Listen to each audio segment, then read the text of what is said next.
Well, hello there, everyone. Welcome to another edition of Scary Stories. This is the series in which we relive and retell your real life encounters. This time, we'll be covering some scary gas station stories. So fasten your seatbelts, friends, because it's going to be a wild ride. Let's just jump into it. Nightmares and robbers. Ah, yes, the night shift. How I used to love it. A time where I could relax and take it easy. Customers were few in between, and I could take the time to watch late night sitcoms and other silly shows on our store TV. Shall I take you back with me as I retell my scary story? Okay, let me do just that. But a reminder, this happened quite some time ago, but that doesn't mean I haven't forgotten many of the details. Trust me, when you have something such as this happen, you tend to relive it, even after some 20 years. So, it was summertime in the mid 1990s in northern Wales, and I was working at a gas station by myself. Things were pretty boring, all things considered, and apart from a few customers who showed up to fill up their cars, I kept myself occupied by working on some crossword puzzles and listening to some music. At around 2 in the morning, I saw a vehicle park at the front of the store. I only paid attention for a matter of seconds as I received a phone call at that same moment. It was my coworker calling me, saying he was going to be running a little bit late. Figures as much. He's always late. Anyways, in my disappointment, I soon realized my friend being late was the least of my concern. A man in a ski mask enters the store with a revolver. He then demands I hand over every last bit of money the gas station had. I sort of just stood there, nervously laughing, thinking this was just some sort of joke. Oh, sure, whatever. As if you're really a robber. Give me a break. I said something dumb along those lines. This doesn't sit well with the masked man, as he fires a warning shot at a nearby display. That sent chills down my spine, and I began to realize the actual danger I was in. He says something like, This isn't some sort of game, kid. Hand over everything you have, or the last thing you'll ever see is this barrel against your face. Thus, I opened the cash register as he has this thing pointed right at me. Hurry it up. I don't have all night. He was growing impatient as I struggled to open the register. When I do open it, I grab all the money and throw it into a grocery basket. I was hoping this was it and he would leave, but apparently he wasn't satisfied with the amount of money in the register. There has to be more money. Tell me. Tell me you have more in the back. I'm not playing with you. We did have a safe with extra cash. Thus, I lead him toward it all the while, fearing he could end me at any time. The next moments felt like an eternity. See, I didn't know the code for the safe, as that was only something the boss knew. We were always told to go get 'em to grab the numbers, and I didn't have them memorized. I'd only been working there for about a month.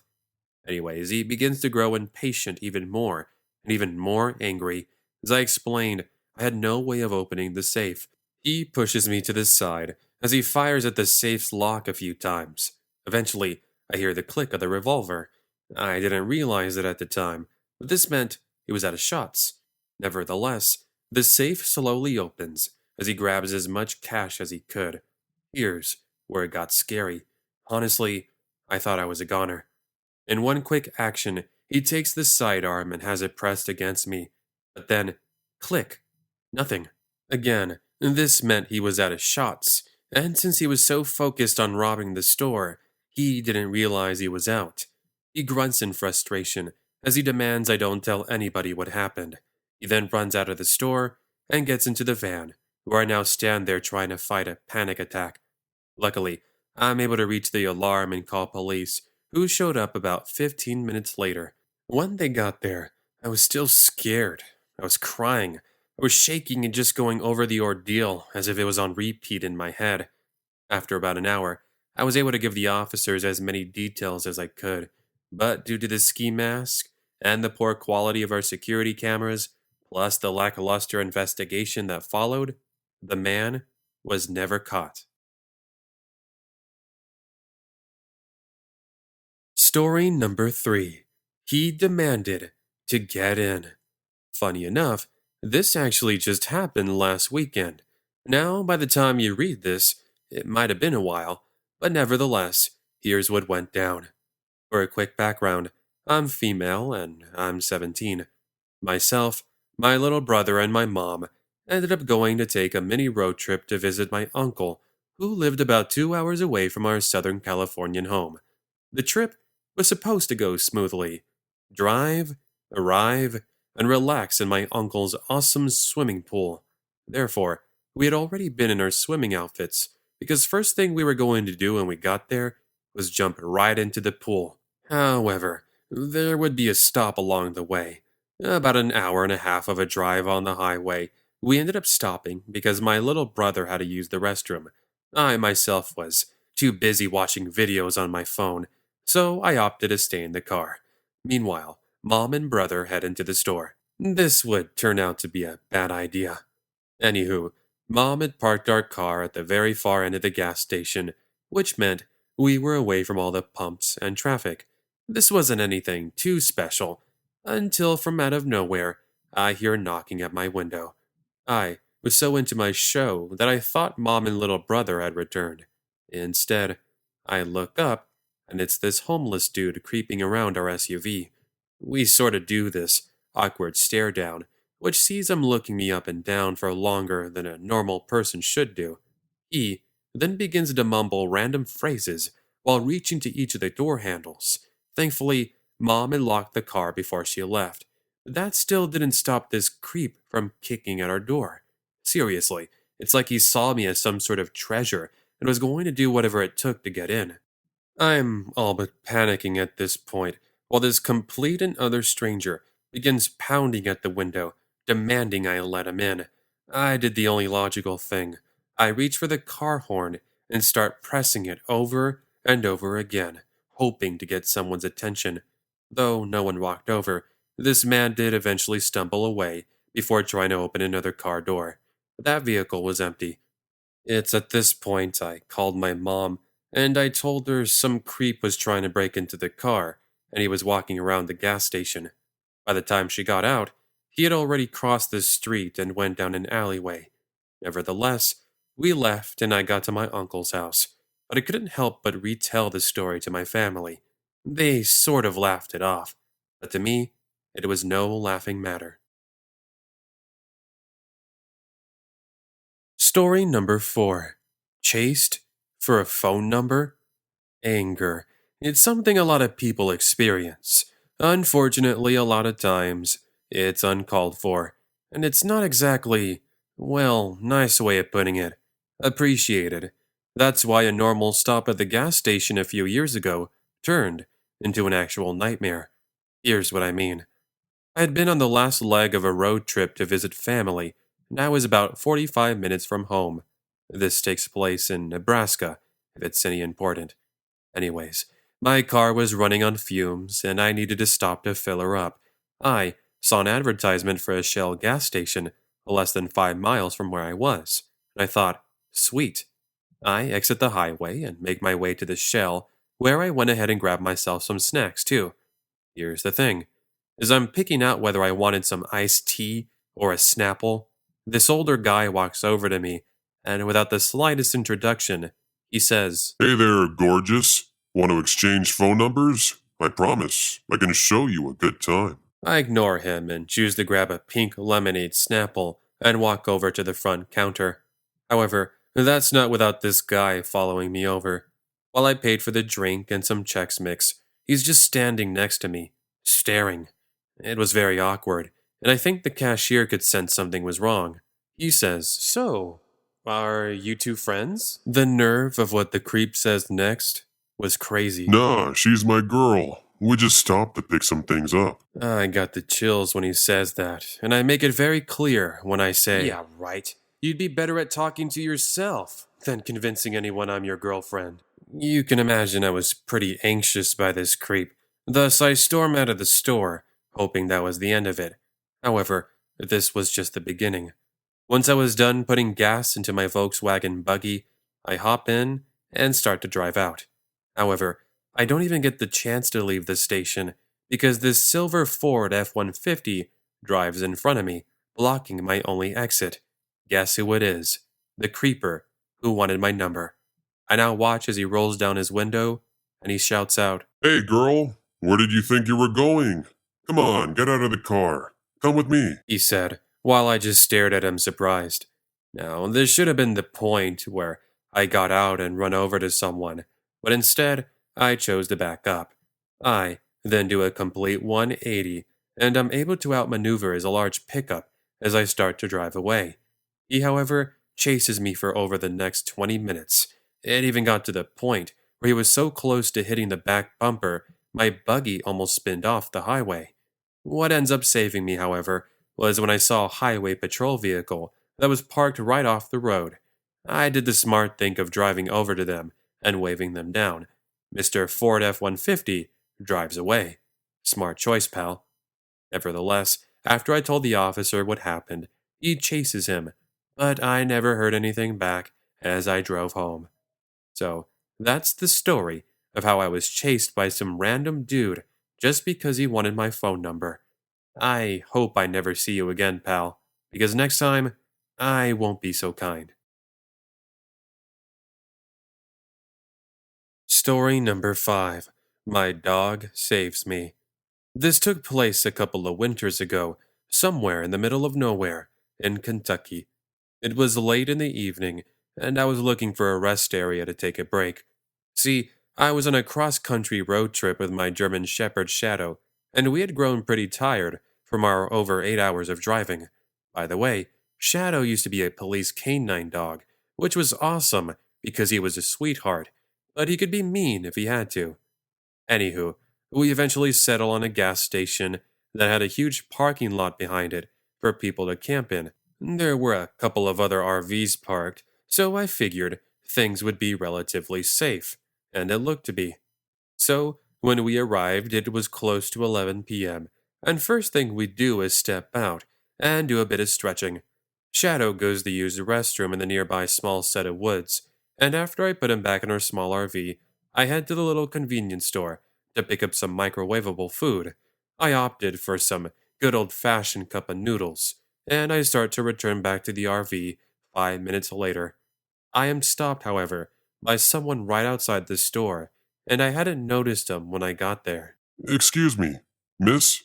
Would you mind sparing a bit of change? He looked homeless, and I felt bad, so I gave him a few extra dollars. Honestly, I thought this would have been it, but he begins questioning me. I, being dumb and naive, respond and say, "Oh, yeah, I'm on a road trip right now. I've been at it for a whole week, but I'm just taking a break and I'm spending the night here." I don't remember the exact word per word, but I do remember saying I was staying overnight. I bid him a farewell after a minute, but I notice footsteps are keeping up with me. It's the homeless guy. "Oh, it's you again. Was there anything else you needed?" No, but perhaps you can invite me into your RV? It's really cold out here, and I don't have anywhere else to go. Please? Bear in mind, I'm this 22-year-old and non intimidating girl, and last thing I was going to do was invite this stranger into the RV. Besides, even if for whatever reason I did, which I never would, Shadow would tear him into shreds. I recall making up some random excuse saying I was leaving, but this angers him.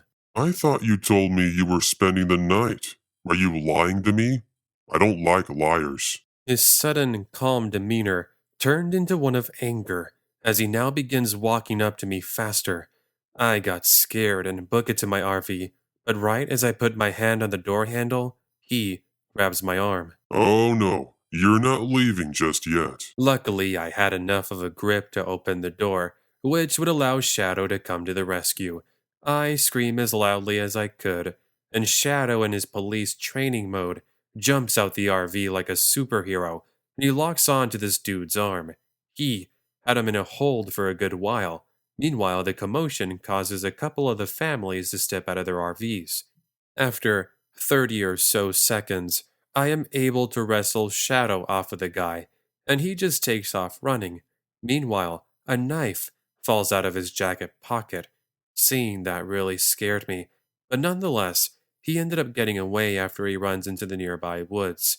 I, as you might have expected, chose to drive out of there, where I would find another rest area an hour later. So I can say one thing: dogs are awesome, and they truly are your best friend. Thanks, Shadow. By the way, Shadow got a whole bunch of extra treats when we arrived at home a few days later. Story number 6: The Delivery Driver Returns. Growing up, I've had to deal with some weirdos and creepers here and there, but for the most part, they were pretty tame encounters.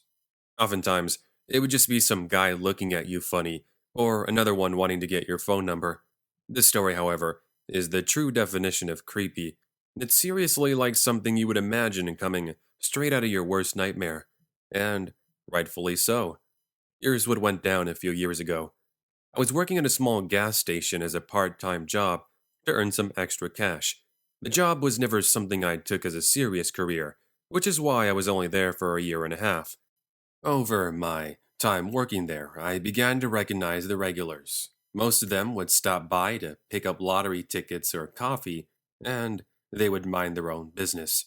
There were a couple, however, that would show up and try to get my phone number, and try as they did, I always said no, and they seemed to get the hint. One man in particular, however, was a curious case. One night I'd been working the night shift by myself when an older delivery man enters the store, and he starts a conversation. It started off fairly innocently, talking about how I liked the job, what my favorite hobby was, and things like that.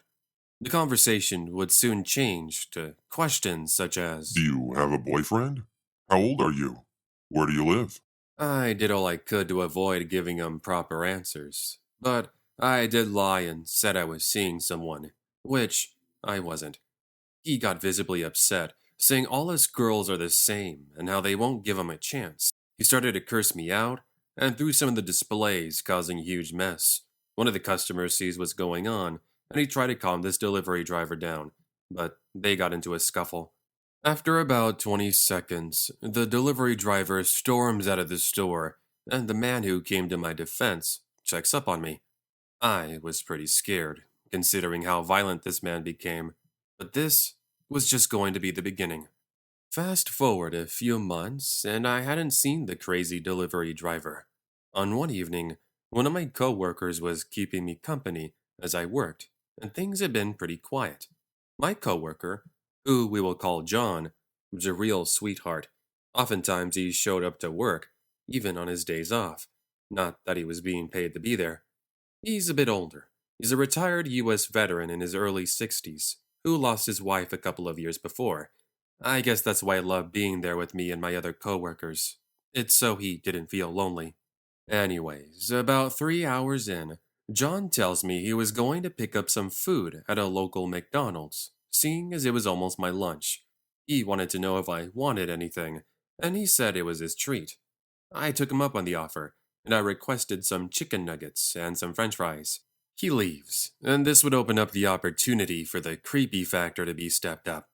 About 15 minutes pass since John left, and it's roughly 1:45 in the morning. I was looking at my phone when I happened to take a look out the window for a brief second. I am able to see a gray Chevrolet Express pass by before disappearing. I thought to myself, huh, maybe they were looking for a parking spot. 2 minutes later, I'm surprised with a familiar face. The delivery driver I hadn't seen in months had returned, and he has a look of satisfaction. It's like him seeing me as some sort of prize. Hello there. Don't mind me. I'm just here to pick up a few things. Although initially creeped out by his sudden arrival, he heads to pick up a pack of Coronas before returning to the front counter. Is that all you're grabbing this evening, sir? Yes, that's all. How much is it? I reach to move the box to scan the barcode, but he takes this as an opportunity to grab my arm instead. I lied. I'm not just here for drinks. I'm here for you, too. He then reveals a switchblade from his pocket and points it right at my arm. Don't you dare move, or I'll make sure to take this switchblade and make some nice carvings. This guy was absolutely insane, and I was defenseless as he begins to crawl over the front counter, all the while holding onto my arm with a tight grasp. Just as he's about to climb over, someone shouts from the front door. It was John. The creep is distracted momentarily and I manage to poke him in the eyes, which causes him to lose grip and even fall over. I run over to John as the guy stumbles back to his feet. He curses me out, and he begins charging over to me. John, with all the training he's had, is not only able to wrestle the switchblade off of him, but he even gets him into a nice hold while I call the police. Way to go, John. For being 60 plus years old, he took this guy down like a champ. So officers arrive less than 10 minutes later, and the man is taken away.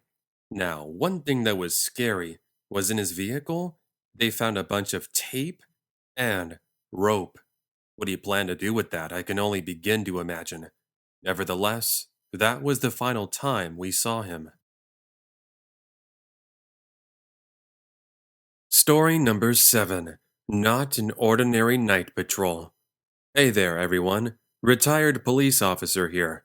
I've been watching the Creepy Fox for a while, and I noticed he was looking for some gas station stories. I saw this as a perfect opportunity to relay one of my nightly patrols, as it goes with the theme. If you like the story, I'd be more than happy to write some others out. Anyways, enjoy. This was back around 10 years ago, and I had just started my nightly patrol by helping an older woman get her cat out of a tree.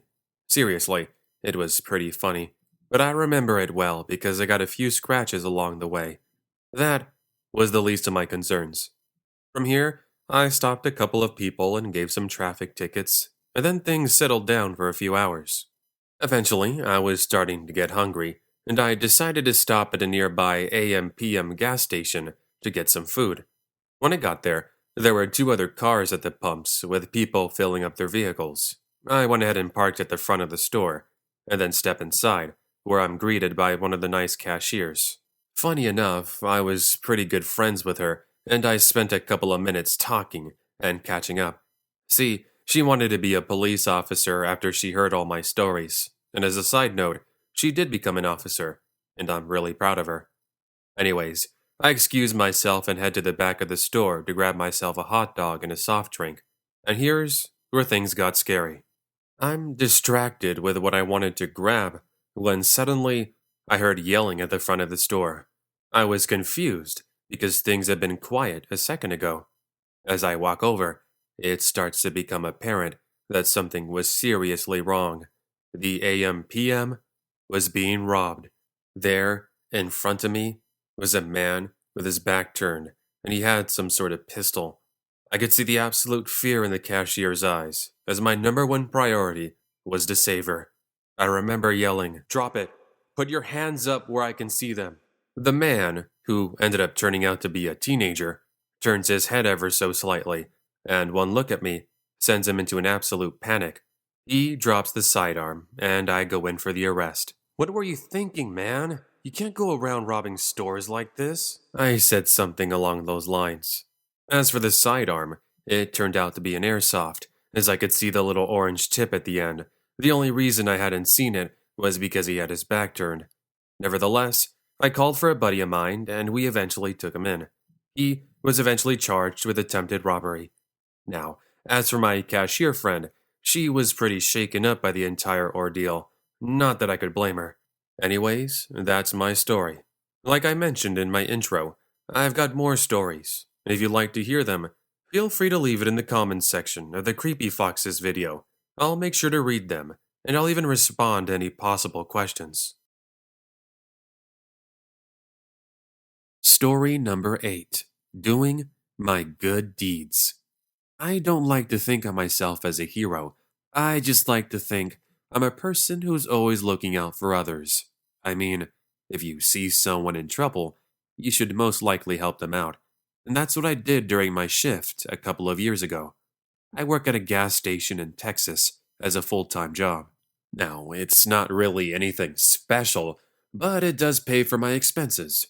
By the way, I'm male, 58 years old, and I used to be in the Marines. Only reason I mention that information is because I have a lot of training when it comes to dealing with armed individuals. I mean, I've had to deal with it during active duty, so it wasn't something I could easily forget. Anyways, there I was one evening on my own, assisting customers with paying for their gas and their food. Things were going smoothly until I started to notice some activity outside our little window. At pump number 3, I could see what looked to be an argument between a man and a woman.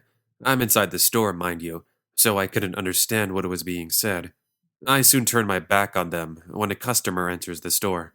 Hey, do you have any idea what those two are talking about? I questioned her. No, not too sure, but I could hear kids in the woman's SUV crying. I don't know. It's not my problem. Fair enough. But I could tell something was wrong. When the customer says she saw the two were pushing each other, I turned around, and the two are really going at it. I told the customer to walk over with me, and I head outside. Hey, what's going on over there? Is everything okay? This doesn't concern you. Leave us alone. Sure enough, I could hear kids crying, and this woman was beginning to cry as well. Look, I don't know what the deal is, but you need to relax, sir. Let's talk this out calmly. I couldn't believe what he did next. From his pocket, he takes out a switchblade, and he charges at me like a wild hyena, who I'm now guessing was his wife, yells at him to stop. But by that point, it was already too late. You see, I had managed to dodge most of his swipes, albeit with a few connecting and leaving nasty marks, but I was able to get him into an armbar. The guy was yelling at me to let go, but I wasn't having that. The customer who entered the store called the police, and I pretty much kept him subdued with the help of another customer. Eventually, when all was said and done, I learned that the man with the switchblade was the ex-husband of the lady that was crying. Apparently, she had come to fill up her car with her kids when her ex-husband just so happened to be there as well. They then got into a scuffle, and that's when I came in and all the action went down. In summary, she was super thankful for what I did, and I told her it was just me doing my duty as a good person. So, yes, please, if you're going to argue with someone, do it in a nice way. It'll save you the embarrassment of being taught a lesson. Story number 10. The Men from the Gas Station. Today, I want to share one of the more scarier moments in my life. An evening where I could have quite frankly been taken away from my family and my friends. I know it sounds overdramatic, but over the next few minutes, you're going to understand why. So, back in the early 2000s, I was just barely in junior high school, and I lived in a small town in northern Wyoming. Oftentimes on the weekends, I would spend the afternoons and evenings hanging out with my friends. We would skateboard, ride our scooters, and just hang out at the mall and people watch.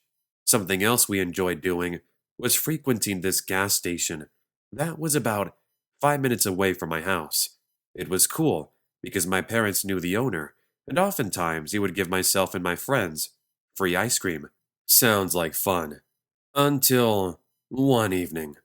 So, on a not so special Saturday night, myself and about 3 other friends decided that we would meet up at the gas station, and then from there, go to the bowling alley. I ended up arriving first, close to 7:30 p.m., and I sat there with my skateboard, waiting at the side of the curb. I must have been waiting there for, I don't know, no longer than 10 minutes, when I noticed a gray GMC Savannah minivan slowly pull up next to me. There appeared to be 2 men, and they sort of just sat there parked, staring at me every 10 to 15 seconds. I tried not to mind them too much, but it was starting to creep me out. Thus, I went inside the gas station, where I would wait for my friends. As I entered the store and went to pick out some chips, however, I'd noticed that one of the men had followed me inside. He stayed a bit of a distance away from me, but I knew he kept staring at me. You see, when I turned toward him, he would immediately turn the other way. I was starting to get even more scared. Thus, I went ahead and exited the gas station, choosing to leave the chips on the display. The creep follows me outside, and then he starts calling toward me to stop. Wait up, little lady. You dropped your wallet. I was actually dumb to stop, and I waited for him to get closer. He then reaches into his pocket and he hands over this beat up wallet that looked like it had been made out of tape and rubber. I knew it wasn't mine, and I tell him he most likely had the wrong person. But by this point, it's too late. He grabs my hand and he begins pulling me closer to him. I yell to try to get people's attention, and this actually worked because he immediately lets go. I then watch as he returns to the minivan and the two drive away. However, this wasn't the end. Fast forward to when my friends had arrived. I now put the creepy encounter behind me, and I spent the next 2 hours at the bowling alley. When it finally came to say goodbye, I hopped on my skateboard and I began the 30-minute adventure back home. Bear in mind, it's around 10 p.m., and the streets are pretty empty. When I was about 5 minutes from my house, I passed an alleyway, and in my peripheral vision, I noticed a minivan keeping up. By the time the minivan was next to me, I could see an arm extending, trying to grab me. I managed to move out of the way, and I take a look into the driver's window. It was the same driver and passenger that I had encountered hours earlier. I got the chills as they quickly drive in front of me, causing me to lose balance and fall on my butt. Seconds later, I watch as both exit the vehicles and they reveal knives. I, with cat like reflexes, grab my skateboard and I book it out of there, heading to some nearby homes. They follow suit as I jumped into some random person's backyard and I hide behind a tree. I'm all but shaking, I'm sweating, I'm trying my best to keep quiet as both began searching, trying to find me.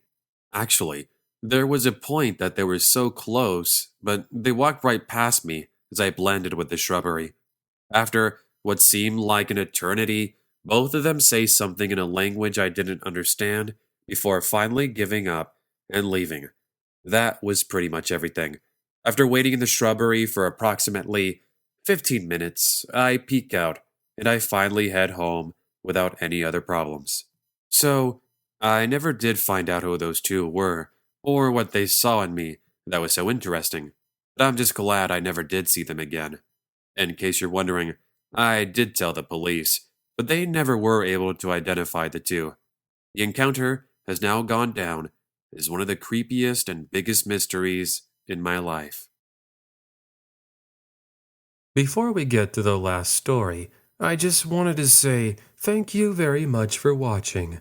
Just remember, if you'd like to see more, including sneak peeks and previews, then make sure to be following my Instagram at @TheCreepyFoxOfficial. Also, make sure to check out my brand new merchandise. You can either check it out underneath the video player right now, or you can find it in the link in the description below. But just know by checking it out, you're helping me out a lot. But with that said, let's get on to the last story, because it's a pretty good one. Now let's move on to our final story. Your hair smells like lavender. This just took place last week, so it's still fresh in my mind. Now, for some context, this takes place in Anchorage, Alaska. I'm female, and I'm 22 years old. Anyways, I'm living in a dorm, and less than a 3-minute walk from the dorm is a small gas station that I often frequent to grab food. Trust me, when you're low on money, the gas station food is your best friend. It's where I could go to pick up a cup of noodles for dinner. I know it's not the greatest food selection, but it does fill you up. So, the other night, I'd been up late studying for a midterm, and my stomach was beginning to growl. This was my sign to go grab some food from the refrigerator. Thus, I walk over in my groggy state, open the fridge, only to see it was empty. A bummer, but no problem. I would walk over to the gas station to get some microwavable food. So, I put on a jacket and some rain boots, and I head over. When I reach the gas station, I head to the back where the fridges are to buy some microwavable chicken nuggets, and then I go to pay. While I waited in line, this huge guy, easily over 6'5", walks up to me, and of all things, he grabs my hair.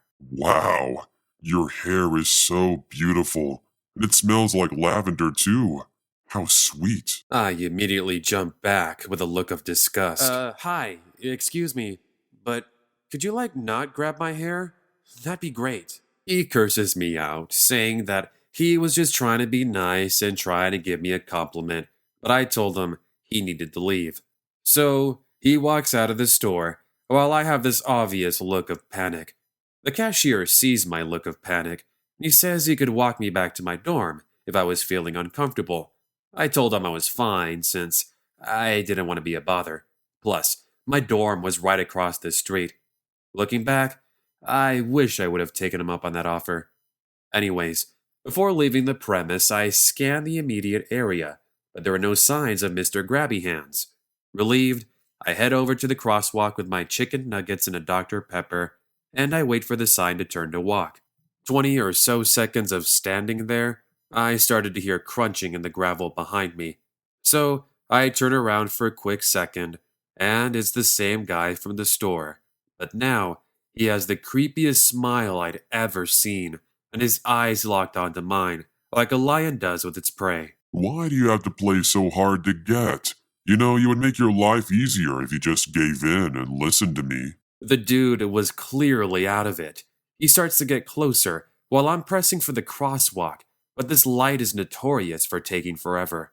He's getting closer and closer, so I decide it's now or never. I cross the street with the main light still being green, but thankfully, there were no other cars. Once I was on the other side of the road, the dude is just there standing and he's staring. That was it. I told my roommates about it, and they agreed it was the creepiest thing. By the way, I just got off the phone with campus police, and they told me they would keep a lookout for him. I'll make sure to give you an update if they end up finding him.